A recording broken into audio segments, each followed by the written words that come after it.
Hey everybody, welcome to my channel, Tarot from the Divine. Hope you all are having a good Sunday.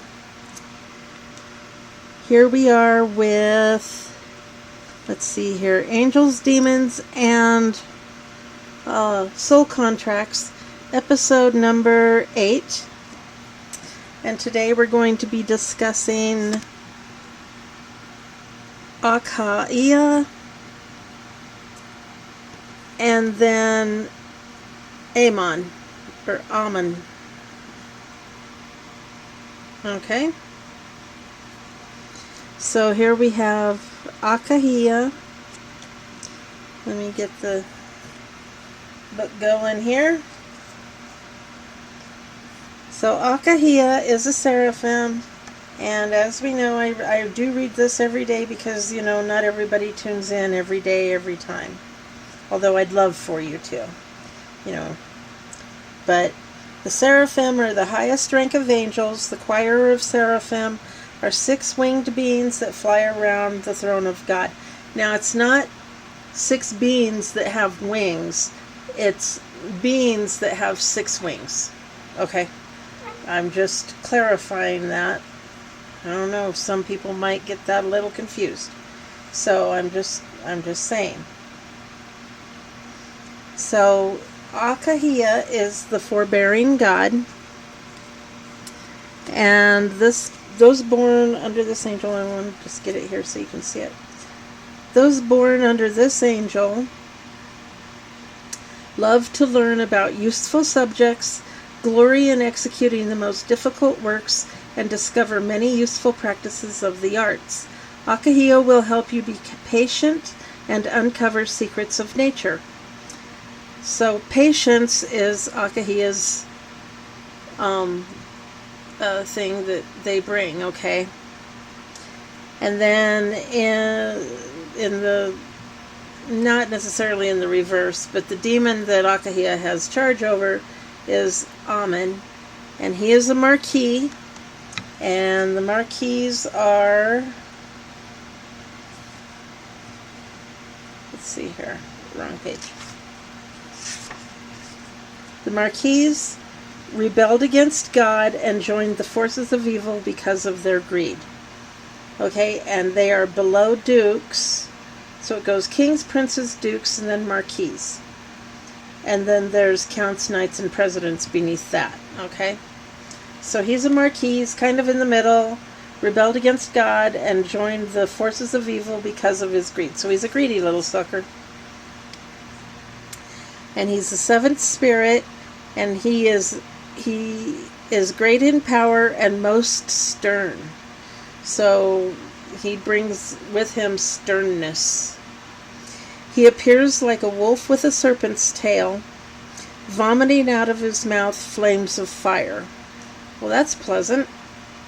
At the command of the magician, he will take the shape of a man with dog's teeth, beset in a head like a raven.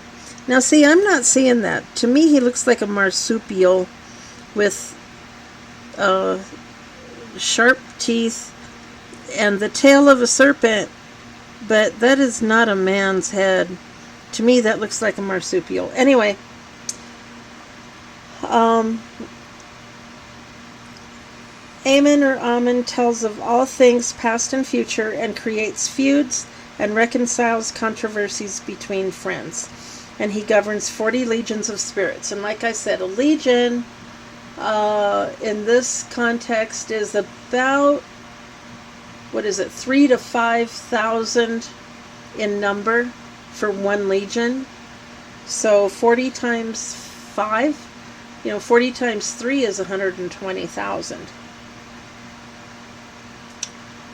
And 40 times 5 is 200,000. That's a lot. And that's not even the highest number, I don't think. So anyway, how do these relate to the different soul contracts? Well, so let's go through it. First, we've got soul contract day, pardon my reach. We've got soul contract day, which is the play now and pay later. Okay, so the play now Akahia will want you to have patience in how you play. Don't play so hard, don't play so fast, don't, you know, patience and planning. You can still do whatever you want, regardless of right, wrong, morals, and ethics, but Akahia will try to have you have patience so that you don't build up a bunch of karmic debt at the end. Because there's no karma or punishment unless you are caught. You know, you don't receive karma right away. Total freedom of choice. Now, if someone does a return to sender to you, if they catch you, you know, and they do a return to sender, well, you can receive some karma. You know, it's not like you have a karma shield. It's just that the universe won't give you karma until the end of your game. You can acquire whatever you want by any means you see fit, and cheating, lying, stealing, and dishonesty are encouraged. Okay, so Akahia is going to try and have you have patience so that you don't build up your karmic debt. However, whether or not you listen, you know, it's entirely up to you. You know, you may be having too much fun playing and doing what you want. Now, Amen brings laziness. And so, you know, do whatever you want, regardless of right or wrong, morals and ethics. Take the lazy approach, you know, don't work for it, steal it, or, you know, make somebody give it to you, or something like that, you know, but to be lazy with it. And that will build you up a bunch of karmic debt. You know, and you can try and say, well, I'm taking the patience, you know, it may seem like I'm being lazy, but I'm actually just being patient and waiting for it to come to me. You know, and that'll fly a little bit, but, you know, that dog really won't hunt. And then for the second contract, we have option B, pay as you go. Build up good karma to offset playtime. If you run out of good karma and keep playing, you are assessed bad karma. And if you continue to play and ignore the bad karma in your life, you will be warned. And after your warnings go ignored, and this, you know, they will give you warnings. But if you just start building up so much karmic debt, then after those warnings go ignored, you are automatically moved into option A, where you just build up karmic debt after karmic debt after karmic debt. And then at the end of your game, then when you can't play anymore, then they take a look at how much how much karmic debt you have built up. And, well, you're going to be doing some atoning for a long, long, long, long, you know, long time, eternity possibly. So Akahia will be trying to have you be patient, you know, build up your good karma, keep doing your good deeds, do everything, you know, just do all of this, and then play when you have to, or play a little bit, but plan your play, you know, and have patience, and you can succeed at this. Now, Amen, well, laziness, you know, okay, it doesn't really want to play hard, work hard, do anything, you know, he wants the easy way. So whatever the easiest way is the way that Amen will try to get you to go. Okay, the path of least resistance.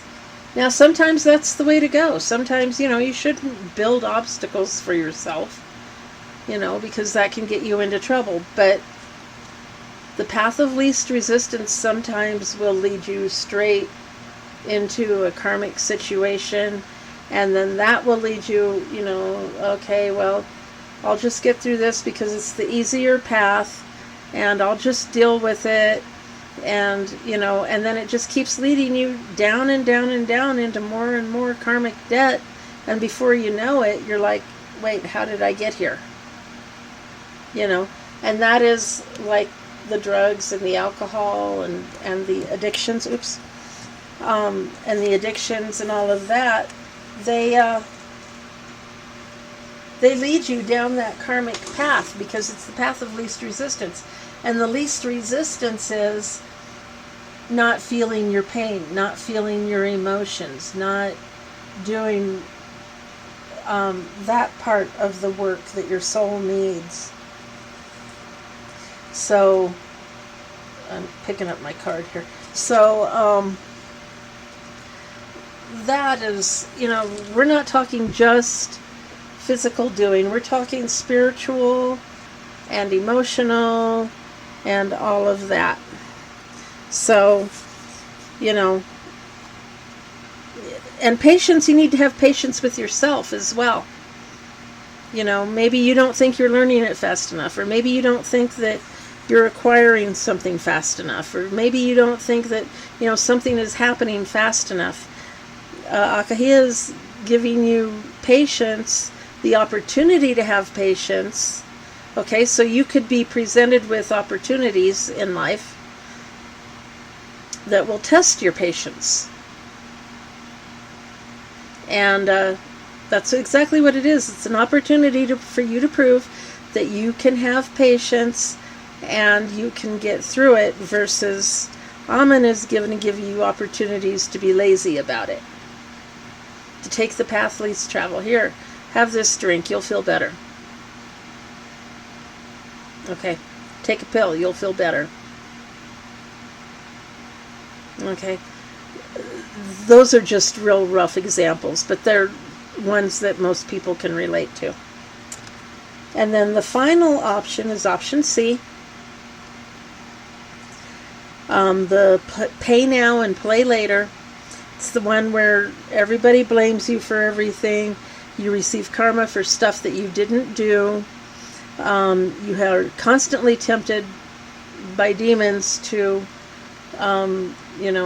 go their way, because, you're getting all this bad karma anyway. You may as well earn a little bit of it. Well, then you have earned and unearned karma, and the earned karma is your karmic debt, which they want you to go into, and they want you to have enough karmic debt to erase your unearned karma, which will turn into reward at the end of your game. Alright? And remember, life is school, and the playtime is school games. Okay? So, if you look at life like that, it kind of starts to make a little bit of sense. Ring around the rosy, tetherball, like I mentioned, dodgeball, kickball. Remember kickball? You had to, it worked kind of like softball, except it was this great big ball and you had to kick it. And then you ran around on the bases and they try to throw you out with the ball. But if you dodged it, and then dodgeball is where you stand in a line and they throw a ball at you. Can't believe we played those games, but that's what they're playing when they're doing this. Okay, they're playing all of these games. Okay, and half the time you don't even know what game you're in. And then there's the games of baseball and football and all of these games, and there's checkers and chess. Life is a chess game. In case you didn't know, life is a chess game. So hopefully you know a little bit about chess, and if not, at least play checkers. That'll confuse them a little bit. So anyway, during this lifetime, Akahia is going to try and have you have patience that, yes, you're receiving bad karma. Yes, you are being dumped on. Yes, your life is total crap right now. But have patience, and it's one big lesson in patience with this soul plan. It's one big lesson in patience. Have patience, have patience. your reward will come, your reward will come, your reward will come. And you get little rewards kind of to help you through and give you hope, but your big reward comes at the end. And Amen is going to want you to be lazy about it, just, and well, if you're receiving all this karma, you may as well do something to earn it. And, it's not going to matter anyway. And, oh, that reward isn't coming, and they will try to discourage you and tell you that the reward isn't coming. And so that's your opportunity to either accept being lazy or to continue working towards having a decent life and still doing your best, still trying to keep a good attitude, and still trying to, just work towards a good life. And so that's the opportunities for that. So anyway, that is basically it for today. And these are the challenges. And like I said, if you are facing these challenges, if you are being attacked in your dreams or in the spirit somehow, I can't do a lot about the physical. That's where, you have to get law enforcement involved. But in the spiritual and the dream world and all of that, if you're being attacked, you don't know what to do, you keep losing, and then, they're trying to bind you with chains, or they're trying to get you to eat, or they're trying to knock you off a cliff, or anything like that, please contact me through the email that's in my bio, and I will give you free consultations and as much help as I can, and I can help you with tactics that you can utilize to stop these people from doing that. It may not work the first time, but the first thing you do is to recognize it. That's the first thing you do, is to recognize it. And believe me, recognition of something like that goes a long way. But it won't stop it, but you'll recognize it. And then I can teach you what to do. So that's the lesson today, folks. Thank you all for being here. I truly do appreciate each and every one of you. Please share with your friends and family. Maybe some of them need to hear this. If you know someone who's going through a really, really tough time, or their whole life has just been awful, they're either leading a karmic life because in a past lifetime they did something, or they're one of the ones that's being picked on. So anyway, share it with your friends and family. Please remember to like, share, comment, and subscribe. Hit the notification bell so you know when I upload. And thank you all for being here. And hey, until next time, have a great day.